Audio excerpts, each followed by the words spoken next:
Okay, all done. Okay, all done. Well, that was kind of painful.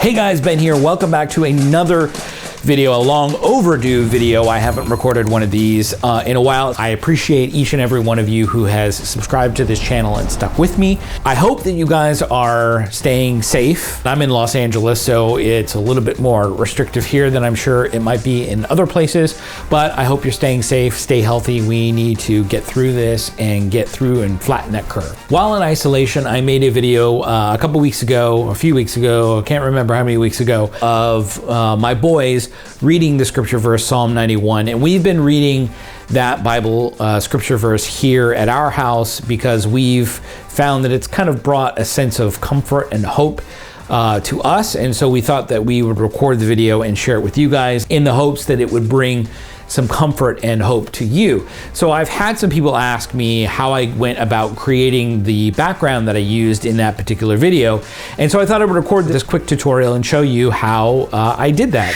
Spoiler alert, it's all one effect. It's a third-party plugin from BorisFX. It's part of their Sapphire plugin effect toolset. It's called S-Effect, and it is an effect that allows you to actually kind of create any effect, any plugin essentially kind of that you want to create or that your imagination will allow you to create. And while it's a paid plugin, I'm actually going to be giving away this preset as well as a pre-rendered version of the entire 2-minute background.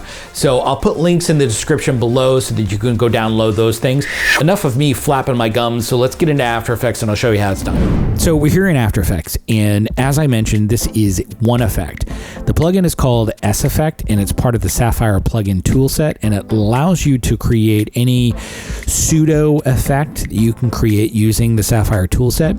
So one of the great things about creating something inside of S-Effect, especially a background like this, is that you can use it in any host application that allows you to use Sapphire, which means that while I'm creating this effect in After Effects, you can save out the preset and use it in Premiere or Avid or DaVinci Resolve or even Vegas. It used to be called Sony Vegas, so I'm used to calling it Sony Vegas.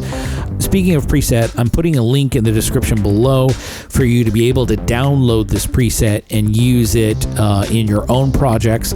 I'm also going to provide you with a fully rendered 2-minute background you could also use. So if you don't have the plugins or you don't want to use them, you can have the fully rendered background version of this as well. So obviously I'm using After Effects here, and so I'm going to apply S-Effect to a solid, and immediately you won't see anything because S-Effect defaults as a blank canvas waiting for you to input your own creativity. So we'll open up the effect builder by clicking Edit Effect. I'm not going to go into too much detail about the effect builder in this video, but if you have any questions, definitely let me know in the comments below, and at some point, if there's interest, I can make a more detailed video about the builder. So the layout of the builder is pretty straightforward. On the left-hand side, we have all of our components, which are all of your Sapphire effects, and they're organized into all of the respective categories. And in the top middle, we have the canvas, which is black right now because we've applied it to a black solid. And since we don't have any nodes in the workspace below, you're going to see a blank canvas. So this effect is pretty simple, and it consists of only 4 nodes. Our first node is a gradient, and if we select the node, you'll see on the right hand side all of the parameters for the node. By default, the inner color is white and the outer color is black. So I changed those colors to kind of more of a night sky color scheme, a lighter blue for the inner color and a darker blue for the outer color. And then I repositioned the center point by bringing the Y value into the negative. On top of that, I added S Night Sky, which I pretty much left at its defaults. Night Sky is also a very dense plugin. So if there is interest in wanting to learn more about the various different parameters of Night Sky, let me know in the comments below, and I can make a video in the future about just Night Sky.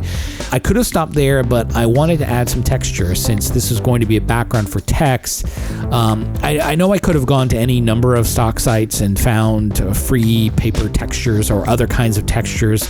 but I didn't really want to spend the time searching, and I didn't like the idea of just pulling someone else's stock photo off of Google for a host of reasons, the least of which I wouldn't want somebody to grab my artwork and just put it in their projects without payment or attribution.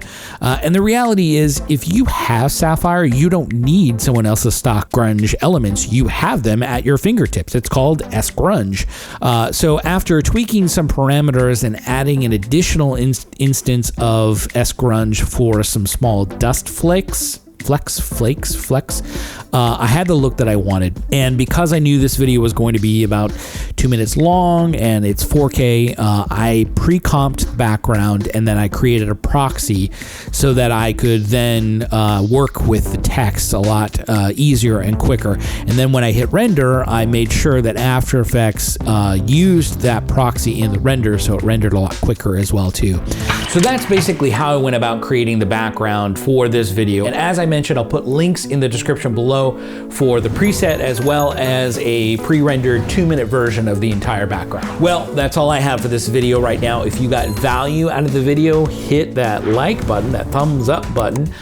Subscribe to the channel if you haven't already. And if you have any questions or comments or suggestions, or you want to learn something very specific about motion graphics or photography or music or any of the other wonderful things that you can come to expect on this channel, definitely leave them in the comments below. I try and answer any and all of the comments that come in, and I will see you in the next video.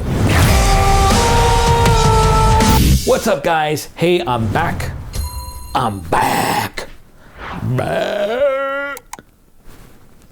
Back. Spoiler alert. Please hit that like. Please hit. Please hit. Oh my gosh.